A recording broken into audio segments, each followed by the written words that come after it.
علیکم دوستانو، دا ویډیو د سره وګورئ او په دې باندې زه یو څو خبرې کوم. اول تاسو دا ویډیو وګورئ، په دې باندې زه یو څو خبرې کوم بیا.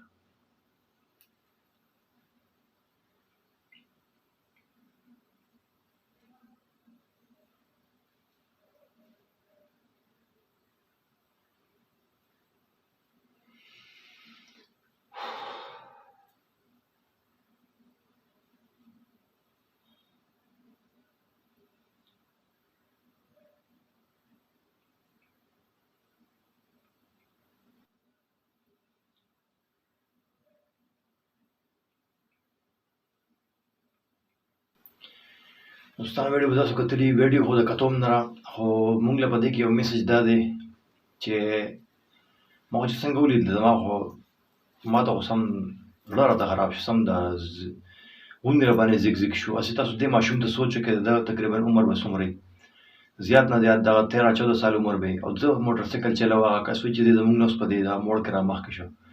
داسې موږ له سوچ پکار دی چې آیا موږ له دومره ماشومانو له موټر سایکل پکار دی.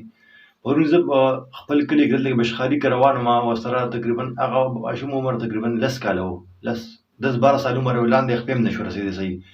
چې موټر سایکل به یې ودرو نو یو خوا به هسې راپترس ځان به یې راپترس کړ، هغې به یې ښود.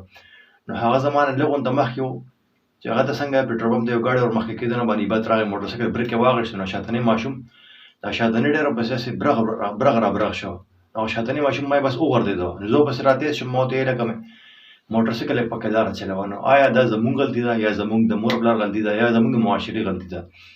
نو خدای ته وګورئ، رسول ته وګورئ، داسې قسم ماشومان له موټر سایکل مه ورکوئ. نن سبا داسې دور دی چې موټر سایکل به زه چلوم، خو زه به دا نه وم چې زه موټر سایکل به صحیح لاره باندې چلوم، په صحیح طریقه به موټر سایکل چلوم. نن سبا به هم ځان بچ کړئ هم به بل بچ کړئ. ما سره داسې واقعګانې شوي په دې لږ عمر کې چې ما د خلکو نه ځان بچ کړی دی. زه به خپل ځان الریډي بچ کوم، زه چې به خپل روان یم ځان به بچ کوم. نو هسې تاسو ما ته وایي دومره ماشومانان له موږ موټر سایکل ورکړو، په هغې باندې عیبت راشي او یا داسې خدا نخواسته بل څه واقعه پرې راشي نو هغوی به ځان بچ کوي، هغوی به څه کوي، هغوی باندې به لازمي عیبت راځي.